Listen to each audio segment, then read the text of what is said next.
Okay, so fine. Last of 15 வரை காட்டணும் பார்த்தோம். ஸோ ஃப்ரம் 16 ஒன்வர்ட்ஸ் நான் இங்கே ஸ்டார்ட் பண்ண போகிறேன். 16 வந்து பார்த்தீங்கன்னா உங்களுக்கு அவ்வளோ கஷ்டமான ஒரு கேள்வி உண்டா இல்லை. 16வது கேள்வி லேசான ஒரு கேள்வி ஒன்று தந்திருக்கான். ஒரு வீடி கிராஃப் ஒன்று உங்களுக்கு தந்திருக்கான். ஸோ கிராஃப் சம்மந்தமான நாலேஜ் இதுவுமே உங்களுக்கு கிளியராக இருக்கணும். ஸோ கிராஃப் ஷேப் இப்படி வந்து இங்கே வந்து சிமிலர்லி இங்கே வந்து இங்கே வருது.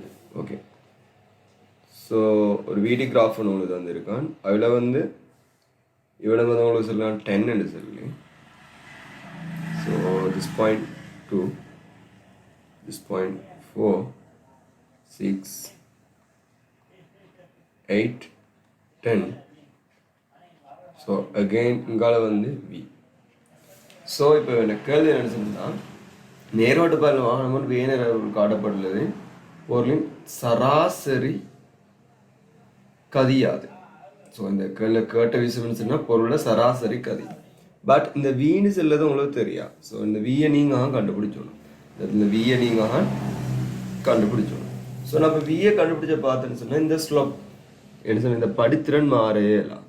அப்போ இங்கே நீங்கள் பாருங்கள் 2 யூனிட் வித்தியாசம், இங்காலையும் வந்து 2 யூனிட் வித்தியாசம். அப்போ இந்த கோணம் அல்ஃபான்னு எடுத்தீங்கன்னு சொன்னா இந்த கோணமும் அதே அல்ஃபா தான். அப்போ இங்கே டேன் அல்ஃபா வந்து அந்த டேன் அல்ஃபான்னு சொல்ல கோணம் வந்து உங்களுக்கு வரப்போகுது 10/2. So it's mean 5. ஸோ அதோட படித்திறன் அமர்முடுதல் -5 ms -2 இருக்க போகுது. ஸோ இங்காலையும் டேன் அல்ஃபா அப்படி வரணும்னு சொன்னால் V/2 சொல்லி இருக்கு. ஸோ V வந்து 10 ms -2. பட் இந்த கேட்ட கேள்வி வந்து உங்களுக்கு என்னென்னு சொன்னா sorry ms -1 ஏன்னா வீடு சில இந்த வேகத்தை குறிக்க போகுது. ஸோ வேகம் வந்து 10 ms -1 இருக்க போகுது. ஒரு கேட்ட கேள்வி வந்து சராசரி கதி. ஸோ இதை கிளியராக விளைவிக்கணும். இடத்துல உங்களுக்கு கேட்ட சராசரி கதியை சராசரி வேகம் இல்லை. அப்போ சராசரி கதின்னு சொல்லுது மொத்த தூரம் நம்ம ட்ராவல் பண்ண மொத்த தூரம் அதன் கீழ் அதுக்கடுத்த நேரம் அதுக்கடுத்த மொத்த நேரம். இதுதான் இன்னும் சராசரி கதையை வரையில காணப்படுத்த போகிறோம். மொத்த தூரம் சொல்லுது. அப்போ இந்த கிராஃபில் பரப்பளவணியை காண வேண்டி வரும். அப்போ இன்னொரு இணைகரம்டத்தால் இன்னொரு சரிவகம்டத்தால் இதில் பரப்பு வந்து வரப்போகுது அரைத்தர. இது சமாந்திர பக்கங்களையும் கூட்டுத்தொகை 6 + இந்த இடத்துல வந்து 2 × 10. ஸோ உங்களுக்கு இன்னைக்கு ஆன்சராக கிடைச்ச பிறகு வந்து 40 மீட்டர். அப்போ இந்த இடத்துல வந்து 40 மீட்டர் ஆன்சராக வரப்போகுது. இந்த இடத்துல ஒரு முக்கோணி. ஸோ அரைத்தர அடி வந்து 4, செங்குத்து உயரம் 10. ஸோ இன்னைக்கு உங்களுக்கு ஆன்சராக வரப்போகுது 20 மீட்டர். அப்போ மொத்த தூரம்னு சொல்ல நேரம் நாம் திசை பார்க்க தேவையில்லை. ஏன்னா டோட்டல் டிஸ்டன்ஸ் என்ன இருக்கா. அப்போ மொத்தமாக போனது 60, அதுக்கு அடுத்தது 10. ஸோ உங்களுக்கு 6 ms -1 சொல்லுதான் இங்கே வந்து எவரேஜ், அதாவது சராசரி வேகமாக கதியாக இருக்க போகுது. பட் இதே கேள்வியை கொஞ்சம் நாங்கள் எக்ஸ்டெண்ட் பண்ணி இந்த இடத்துல கேட்கல. ஸோ நான் கொஞ்சம் எக்ஸ்டெண்ட் பண்ணியேன். சராசரி வேகத்தை பார்க்க சொன்னா உங்களுக்கு சராசரி வேகத்தை பார்க்க சொன்னா நீங்கள் இங்கே மொத்த இடப்பெயர்ச்சி கண்டுபிடிச்சிடணும். மொத்த இடப்பெயர்ச்சி சொல்லுது இது ப்ளஸ் இதுவும் ப்ளஸ் இதுவும் மைனஸ் இதுவும் மைனஸ். அப்படி ரெண்டும் பர்மனன்ட் சமன். அப்போ பட் ஒன்று ப்ளஸ் இருக்கு ஒன்று மைனஸ் இருக்குன்னா அது கேன்சல் ஆயிடும். இப்போ நான் இந்த க்ராஸ் போடுவது ஒன்று கேன்சல் பண்ணணும். இது நீங்கள் கூட்டுவது நீங்கள் கீழே உள்ள 2 சமனாக இருக்க போகுது. அப்போ இந்த இடம் மட்டும்தான் வரப்போகுது. அப்போ அந்த இடத்துல ஒரு செவ்வகமாக இருக்குது. ஸோ எனக்கு அதோட பரப்ப செல்லும் 10 தர 2. ஸோ டோட்டல் இது வந்து 10. So 2 ms -1.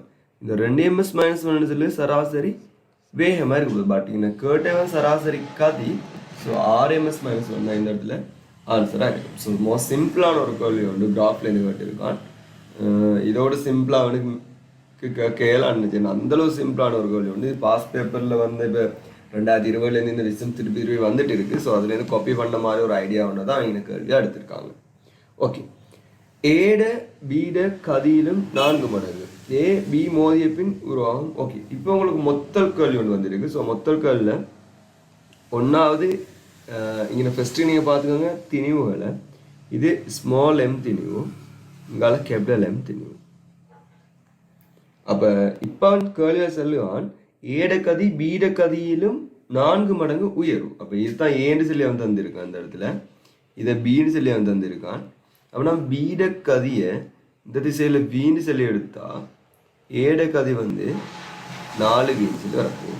பீட கதி நான் வீன்னு சொல்லி எடுத்தா ஏட கதியை வந்து 4 வீன்னு வரப்போகுது. மோதுகை காரணமாக ஏட கதி 25 வீதத்தால் குறையுமே. அப்போ மோதிய பின் என்ன செய்யணும்னு சொன்னால் ரெண்டும் சேர்ந்து இயங்குது. மோதிய பின் ரெண்டும் என்ன செய்யணும்னா இணைஞ்சு இயங்குது. அவ மோதல் காரணமாக இட கதி 25 வீதத்தால குறையுதான்.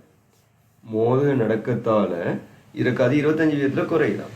அவை மோதிய புதிய வேகம் கொண்டு வரணும், சேர்ந்து இயங்கணும்னு சொன்னா புதிய வேகம் கொண்டு வரணும். இந்த வேகம் எதுக்கு சமன்னு சொன்னா இந்த ஏட கதியில 75 வீதம், 25 வீதம் குறைஞ்சிட்டு அப்படி யூவை எழுதியலும் 100க்கு 75 into 4 V, 175 into 4 V. So short out பண்ணி உங்களுக்கு வரப்போகுது 3 வின்னு சொல்லி. அப்போ இணைஞ்ச பிறகு இதில் வேகம் என்ன சொல்லி பார்த்தேன்னு சொன்னால் 3 வியாக இருக்க போகுது. அப்போ இந்த காப்பு தத்துவத்தை யூஸ் பண்ணீங்கன்னு சொன்னால் சரி. அப்போ இந்த காப்பு தத்துவத்தை யூஸ் பண்ணணும்னு சொன்னால் இந்த திசையில் ஆரம்பம் தான் M into 4 V plus capital M into V. இப்போ எனக்கு சமன்னு சொன்னா small M plus capital M into 3 V. 3 வியில் இருக்குது. அப்போ இங்கால 4 ஸ்மால் எம்வி, இங்கால 3 ஸ்மால் எம்வி. ஸோ இங்கால வந்துன்னு சொன்னால் ஒரு எம்பி மீய போதும். இங்கால 3 கேபிட்டல் எம்பி, இங்கால ஒரு எம்பி, அங்கால போனால் 2 கேபிட்டல் எம்பி மீய போகுது. ஸோ இப்போ விஎம்பியும் கட் ஆகும். ஸோ இதை சால்வ் பண்ணி உங்களுக்கு கேட்டுருக்கோம் ஸ்மால் எம்மிங்கில் கேபிட்டல் எம். ஸோ இங்கே ஸ்மால் எம்மிங்கில் கேபிட்டல் எம்மை நாங்கள் எல்வாய் மாற்றம் செஞ்சு எடுத்தோம்னு சொன்னால் உங்களுக்கு வரப்போகிற ஆன்சர் 2. ஸோ இதுக்கு வந்து 5th ஆன்சர் சூட்டபுளாக இருக்கும். ஸோ மோஸ்ட் சிம்பிளான ஒரு கேள்வி உண்டு, ஈஸியாக கேள்வியாக கேட்டிருக்கான். ஸோ இந்த காப்பு தத்துவத்தை நீங்கள் யூஸ் பண்ணீங்கன்னு சொன்னால் சரி, இந்த இடத்துல சக்தி காப்பு கூட பார்க்க தேவையில்லை. Okay, all right. So next கொஸ்டினை பார்ப்போம். திருப்பட் கோட்பாடை வச்சு ஒரு கேள்வி ஒன்று கேட்டிருக்கான். ஸோ ஃபஸ்ட்டுக்கு நான் அந்த படத்தை போட்டிருக்கேன். ஸோ 18வது எம்சிக்கு போவாங்க.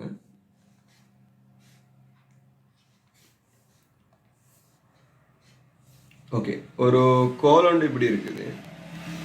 இந்த கோல் வந்து ஒரு இதொன்றில் வச்சுருக்காங்க கிடைத்தல அந்த ஆப் ஒன்றில். ஸோ நான் அதை மட்டும் இப்படி வரைய கிடைத்தல வர கம்மி போட்டதில்லை. ஸோ இப்படி இருக்குது. இங்கால சைடில் அந்த தரவை நான் ஃபஸ்ட்டு மார்க் பண்ணுவோம். இங்கால சைடில் வந்து 4 கிலோகிராம் பொருளோடு தொங்கிடப்பட்டிருக்கு. 4 கிலோகிராம் பொருள் உண்டு. அப்போ அந்த பொருள் வந்து 2 மீட்டர் டிஸ்டன்ஸில் இருக்குது. ஓகே, இங்கால வந்து 1 மீட்டரில் ஒரு மனிதன் நிற்கான். இந்த கத்தியோர விளிம்புல இருந்து 1 மீட்டர் மனிதன் நிற்கான். இங்கால வந்து என்ன மேலும் 1 மீட்டர் அதில் ஒரு இலையை இணைச்சி வச்சிருக்குது. ஸோ இங்கால வந்து ஒரு இலையை வந்து பூமியோட இணைச்சி வச்சிருக்குது. இவனோட கேள்வி என்ன சொன்னா, முனை எக்ஸில் இலை ஒன்றால் கட்டப்பட்டிருக்கான். வயல தாங்கி ஒன்றினால் தாங்கப்படும் போது மனிதன் எக்ஸில் உள்ள போது இலை தொய்வடைந்து உள்ளது. இலையில் தாங்கக்கூடிய உயர்வு 80 டன் ஜெட்டிலிருந்து மேலும் செல்லக்கூடிய தூரம் அது. மனிதன் இந்த எக்ஸ்ன்ற சொல்ல இடத்துல இந்த 1 மீட்டரில் இருக்க நேரம் இலை தொய்வடைஞ்சிருக்கான். தொய்வடைஞ்சிருந்தா இழுவே இல்லை. அப்போ எனக்கு செல்லும் இங்கால தாக்க போகிற வந்து 40 நியூட்டன். அப்போ எங்கால மனிதன் வெயிட் ஒன்று தாக்க போகுது எம்ஜி. அப்போ ஆரம்பத்தில் இலையில் உள்ள இழுவை வந்து பூச்சி, இலை இழுவே இல்லை. அப்போ சமநிலைக்கு அப்போ மனிதன் எக்ஸில் இருக்க நேரம் வர அந்த சமநிலைக்கு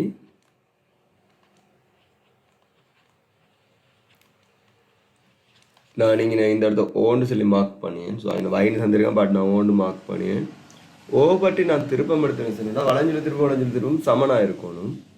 அப்போ எம்ஜி இன்ட்டு 1 40 இன்ட்டு 2க்கு சமனாக இருக்கணும். ஸோ எம்ஜி வந்து எனக்கு 80 சொல்லி வரப்போகுது. அப்போ 80 நியூட்டன் சொல்லி தான் மனிதன் நிறை. சரியா? ஸோ மனிதன் நிறை என்ன சொல்லி நாங்கள் எடுத்துன்னு சொன்னால் 80 நியூட்டன். இப்போ இலையில் தாங்கக்கூடிய உயர்ந்தபட்ச இழுவை 80 நியூட்டனாக கிடந்தால் மனிதன் மேலும் எவ்வளோ தூரம் போவான்னு சொல்லி தான் கேள்வி. அப்படின்னா இதை கொஞ்சம் இப்போ எக்ஸ்டெண்ட் பண்ணுவோம். நான் இப்போ மனிதன் இன்னும் ஒரு குறிப்பிட்ட தூரம் மட்டும் போனிருக்கா, அந்த தூரம் என்ன சொல்லி எங்களுக்கு தெரியா. ஸோ இங்கே எங்களோட கத்தி விளிம்பு இருக்குது, இங்கே நாங்கள் கட்டி விட தொங்கப்பட்ட பொருள் இருக்குது, இங்கால இது ஓகே. ஸோ இங்கே பொருளை நான் கட்டி தொங்கப்பட்டிருக்கேன். பொருளில் எப்போவுமே 40 நிமிடம் தாக்கிட்டு இருக்கும். மனிதன் ஒரு இடத்துல நிற்கான அந்த இடம் எங்கன்னு சொல்லி எனக்கு தெரியா. ஸோ இது 80 நியூட்டன், மனிதன் வெயிட் வந்து 80 நியூட்டன். இந்த தூரத்தை நான் எக்ஸ்ன்னு சொல்லி எடுக்கேன். இந்த எக்ஸை நான் இப்போ காணப்படுறேன். இங்கால உங்களுக்கு தெரியும், இங்கே வந்து 2 மீட்டர் கேப், இங்கால வந்து 1 மீட்டர் கேப். ஸோ இங்கே வந்து 80 நியூட்டன் உயர் இழுவை தாக்கிட்டு இருக்க போகுது. அப்போ இப்போவும் மட்டுமட்டான அந்த சமநிலைக்கு நான் இந்த புள்ளியை ஓண்டு மார்க் பண்ணிவிட்டு ஓவற்றி திருப்பம் எடுத்துன்னு சொன்னா 80 இன்ட்டு எக்ஸ்ன்னு செல்லுகிறது. இங்கால 2 இன்ட்டு 40 ப்ளஸ் 80 இன்ட்டு 3. ஏன்னா இங்கே தான் தூரம் பார்க்கணும். ஸோ இது மொத்தம் 3 மீட்டர், 80 இன்ட்டு 3. ஸோ இதை சால்வ் பண்ணால் உங்களுக்கு எக்ஸுக்கு வரப்போகிற விட வந்து 4 மீட்டர். எக்ஸ் வந்து 4 மீட்டர். அப்போ எக்ஸ் வந்து 4 மீட்டர்னா இப்போ இந்த இடத்துல கேட்டது வந்து மனிதன் மேலும் எவ்வளோ தூரம் போவான்னு சொல்லி, சரியா? ஸோ அவன் மனிதன் மேலும் எவ்வளோ தூரம் போகிறான்னு சொன்னா சரி ஒரு நிமிஷம் சொல்லுங்க. மனிதன் செல்லக்கூடிய ஜெட்டிலிருந்து மனிதன் செல்லக்கூடிய தூரமே அதுதான் எனக்கு கேள்வியாக கேட்டு இருக்கான். அப்போ ஜெட்லேருந்து மனிதன் செல்லக்கூடிய தூரம் யாருன்னு சொல்லி பார்த்தோம்னு சொன்னா அந்த அவன் ஏற்கனவே இருந்த புள்ளியிலேருந்து மென்னம் 2 மீட்டருக்கு அவனுக்கு போகலாம். ஸோ ஐ ஹோப் உங்களுக்கு கிளியராக விளங்கியிருக்குன்னு சொல்லி நான் நினச்சேன். மேலும் அவனுக்கு என்ன செய்யணும்னு சொன்னால் 2 மீட்டருக்கு செல்லக்கூடியதாக இருக்கும். சரி 3 மீட்டர், மேலும் வந்து 3 மீட்டருக்கு அவன் செல்லக்கூடியதாக இருக்க போகுது. அப்போ ஜெட்லேருந்து மனிதன் போகக்கூடிய தூரம் என்ன சொல்லி பார்த்தோம்னு சொன்னா மேலும் அப்போ நாங்கள் அந்த டெல் எக்ஸ்ன்னு சொல்லி எடுத்தால் 3 மீட்டராக இருக்க போகுது. ஸோ தட்ஸ் ஆல், அவ்வளோதான் நீங்கள் உள்ள கேள்வி.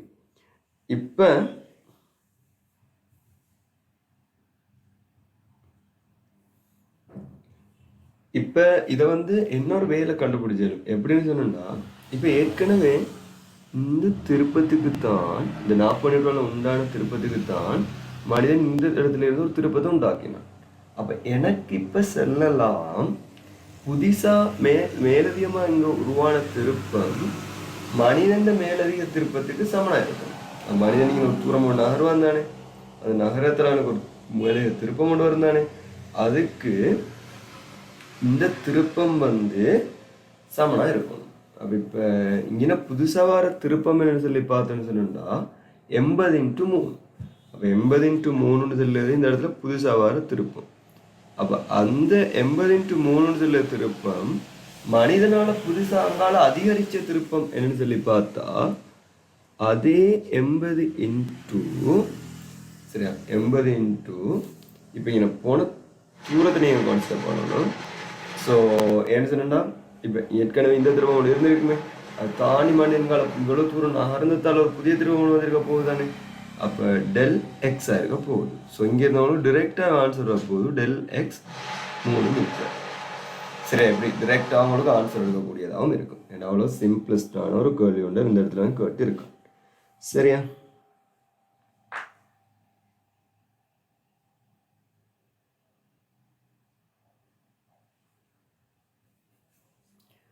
Okay fine. ஸோ நெக்ஸ்ட் கொஸ்டினுக்கு போவோம் நாம.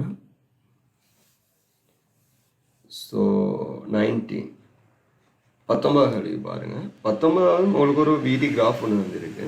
ஸோ நான் அப்போ இனிஷியலாக எப்பவும் போல் எனக்கு கிராஃப் வரைஞ்சிருக்கேன்.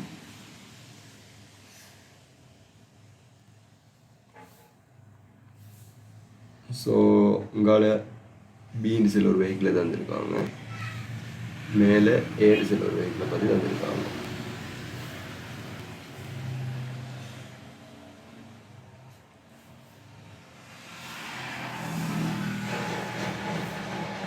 ஸோ ஒரு வீடி கிராஃப் வந்திருக்கு. இந்த இடம் 10, இந்த இடம் 25, இங்கே வந்து 20, ஸோ இங்கே 15. இது பின்னு சொல்ல வைக்கலாம், இது ஏன்னு சொல்ல ஒரு வைக்கலாம். இப்போ பாருங்க, பி கமா கியூன்னு ஒரே நேரோட்டில் உள்ள இரு நிலையங்களாகும். பானம் ஏ ஆனது பியிலிருந்து கியூ வரைக்கும், பானம் பி ஆனது கியூவிலிருந்து பி வரைக்கும் இயங்குகின்றது. இவ்வியக்கத்திற்கான விடி வரைவு காட்டப்பட்டுள்ளது. 15 செகண்டில் இரு வாகனங்களும் சந்திக்கின்றன எனின் பி வாகனம் பிக்கு வரும் நேரத்தில் ஏ வாகனம் கியூக்கு வரும் நேரத்துக்கும் இடையிலான வித்தியாசம். 15 செகண்ட்ல 2 மீட் ஆகுது சொன்னா, இப்போ அவட கேள்வி என்ன சொன்னா, 2 வாகனமும் 15 செகண்ட்ல மீட் ஆகுதுன்னா ஏ கியூக்கு வார நேரத்துக்கும் இதுக்கும் இடையிலான வித்தியாசம் என்ன?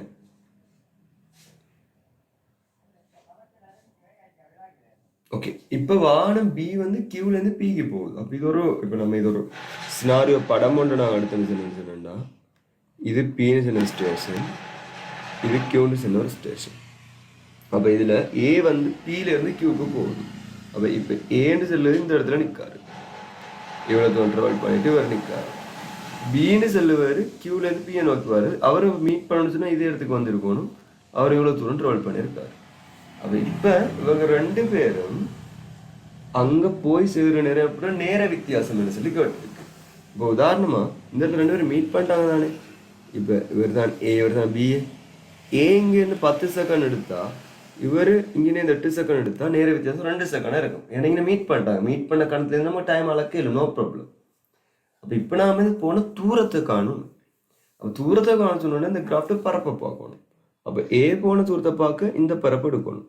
அப்போ இது ஒரு சரிவகம். அப்போ அறத்தர இது சமாந்திர பொங்கலில் கூட்டுத்தொகைன்னு சொல்ல நேரம் 15 அங்கால 5 வரப்போகுது, செங்கத்தூரம் 25. ஸோ உங்களுக்கு சால்வ் பண்ணேன்னு சொன்னால் 250 சொல்லி வரும். அப்போ ஏ போன தூரம் வந்து 250 மீட்டர்.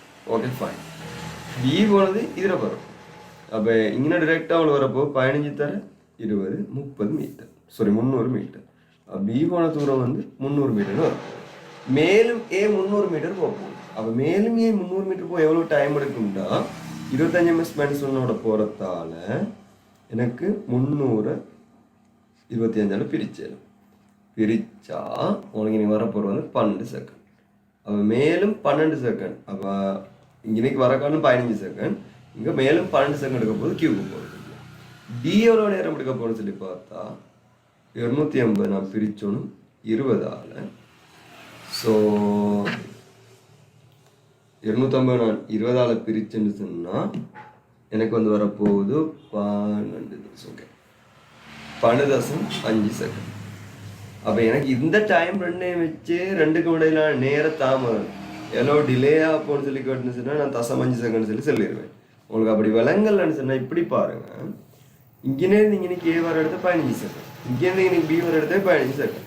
அப்போ 15 பண்ணணும். அப்போ ஏட மொத்த பிரயாண நேரம் என்ன சொல்லி பார்த்தேன்னு சொன்னா 15, இப்போ வரப்போகிற 12 சேர்த்து 27.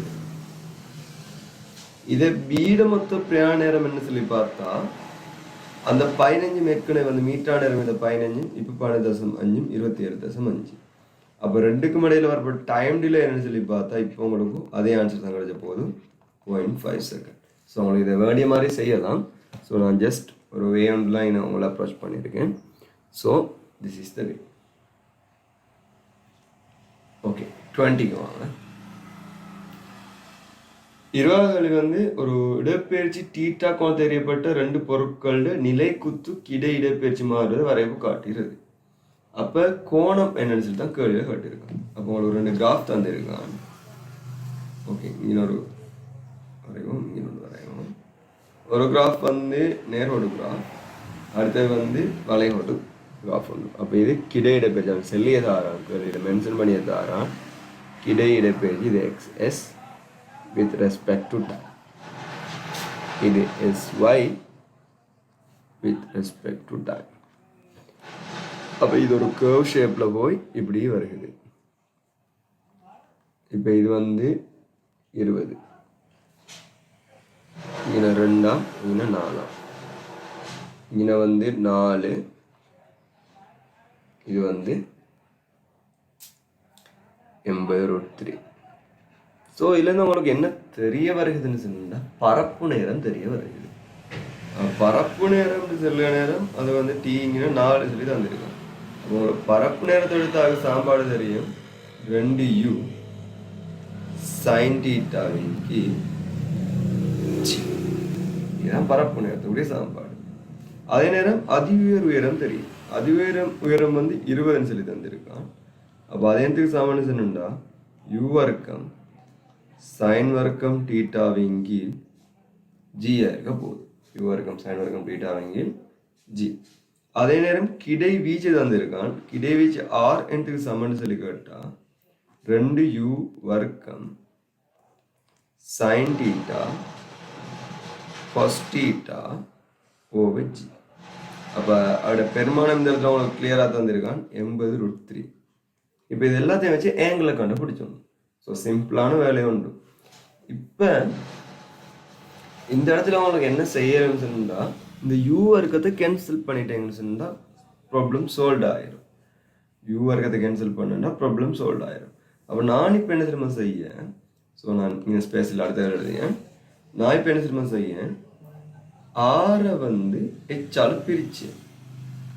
அப்போ ஆறு எச்சால் பிரிச்ச நேரம் நல்லா பார்த்துக்கோங்க. இதில் யூ வர்க்கம் இருக்கு, சைன் தீட்டா இருக்கு, கொஸ் தீட்டா இருக்கு.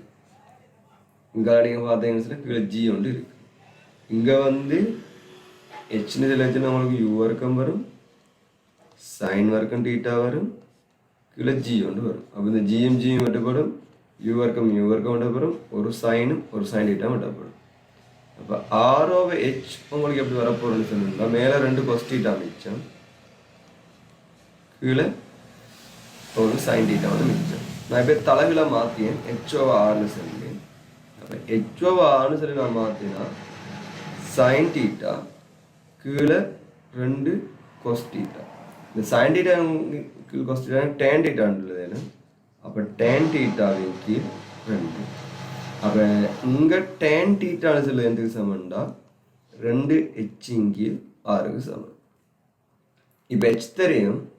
ஹெச் வந்து கல்வியில் அழகா உங்களோட படத்தில் வந்துருக்கோம். நீங்கள் உங்களோட பேப்பரை பாருங்க. 20 ஆர் வந்து 80√3. ஆர் வந்து 80√3. ஸோ இப்போ நீங்கள் சால்வ் பண்ண என்ன சொன்னா ஒரு நிமிஷம் இருக்கும். ஸோ ஐ திங்க் நான் ஒரு சின்ன மிஸ்டேக் ஒன்று விட்டேன். என்ன சொன்னா இந்த இடத்துல முன்னுக்கும் இந்த இடத்துல ஹெச்னு சொல்லுது 2 யூ வர்க்கம் சைன் வர்க்கம். ஓகே சாரி, மேலே இல்லை, கீழே 2Gன்னு வரணும். ஹெச்சுக்கு வந்து 2Gன்னு சொல்லி வரணும். ஸோ அது நான் பெரிய மிஸ்டேக் உண்டு.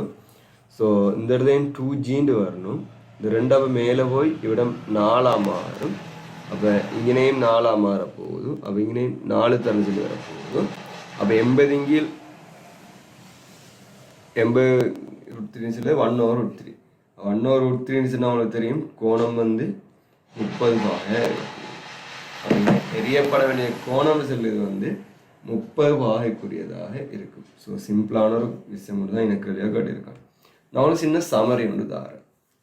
நீங்கள் இது உங்களுக்கு ஆல்ரெடி தெரிஞ்சிருக்கும். பட் தெரியான்னு சொன்னால் நான் ஒரு சின்ன சமரி ஒன்று இந்த இடத்துல தாரேன். அப்படி தேவைன்னா நீங்கள் மார்க் பண்ணிக்கோங்க. ஒரு எரியம் கேள்வியில் வர ஃபுல்லான ஒரு நோட் ஒன்று மாதிரி. ஆல்ரைட். ஸோ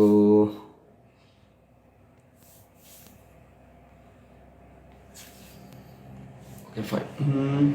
இப்போ நான் ஒரு யூவேகத்தோட டீட்டா கோணத்தில் ஒரு பொருளை நான் எரிஞ்சால் எனக்கு அதே யூ கதி டீட்டா கோணத்தில் எதிர் திசையில் வர மாதிரி ஒரு பொருள் வந்து கையில் கிடச்சி. இப்போ இதில் வந்து இதுதான் நாங்கள் உயரம் சொல்லுவோம். இது என்னத்துக்கு சமன்னு சொல்லி கேட்டால் யூ வர்க்கம் சைன் வர்க்கம் டீட்டாவின் கீழ் ஜிக்கு சமன்.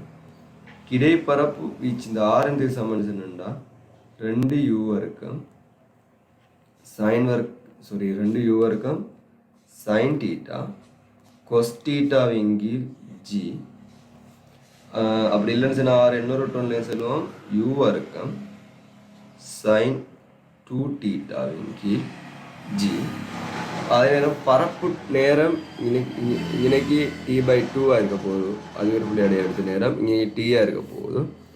பரப்பு நேரம் என்று சமன்னு சொல்லி கேட்டால் 2u sin தீட்டாவும் இங்கே g இருக்க போகுது. ஸோ இதெல்லாம் ஆல்மோஸ்ட் உங்களுக்கு தெரிய வேண்டிய விஷயம். கிடை வேகம் எந்த இடத்துல மாறாது, அது ஒரு புள்ளியில் கிடை வேகம் மட்டும்தான் இருக்க போகுது. So that's all. So I think 20 கேள்வி உங்களுக்கு கிளியர்னு சொல்லி நான் நினச்சேன். சரி இஷ்யூஸ் இருந்தாலும் சொன்னா கமெண்ட் பண்ணுங்கள், டிஎம் பண்ணுங்கள் எனக்கு. ஸோ நெக்ஸ்ட் 5 questions அடுத்த ரெக்கார்டில் பார்ப்போம். Okay, thank you.